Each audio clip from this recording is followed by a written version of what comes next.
Je m'appelle Nicolas Scull, j'ai 52 ans. Je suis passé par l'IAG en faisant l'IAG 2D. J'ai fait 10 ans de finance, une petite vingtaine d'années de photo et là ça fait 3-4 ans que moi et mon ami, on a développé une ferme d'herbes médicinales ici au Portugal. Moi ça fait une dizaine d'années que je travaille sur une plante bien spécifique dont tout le monde parle aujourd'hui mais qui est vieille comme le monde, qui est l'Artemisia annua. Je travaille également sur le cannabis médical. Ce sont des plantes à spectre large, c'est-à-dire qu'elles ont une implication énorme en termes de soins sur un individu. Ce sont des plantes qui sont interdites par l'OMS.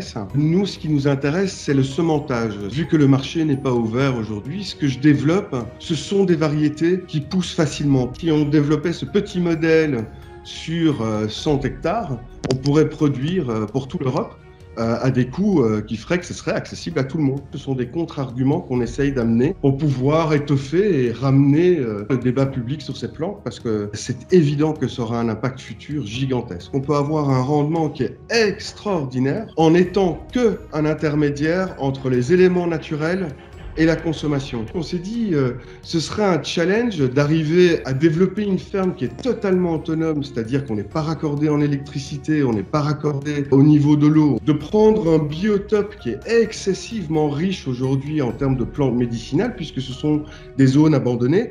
Donc, il y a du cyste, il y a de la lavande, et d'intégrer là-dedans des plantes qui ont disparu de nos cultures européennes. On vit avec la nature, hein, donc on se lève avec le soleil, on se couche avec le soleil. Je vais contrôler tous les points d'irrigation, les plantes, s'il n'y a pas d'invasifs, s'il n'y a pas de bactéries, s'il n'y a pas de développement de champignons. On fait aussi du miel, on fait de l'huile d'olive, on fait plein de choses.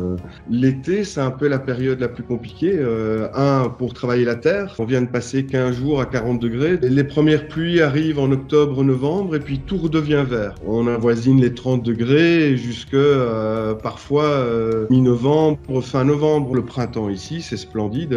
Ce sont des tapis de fleurs, ce sont des belles journées, on est déjà dehors.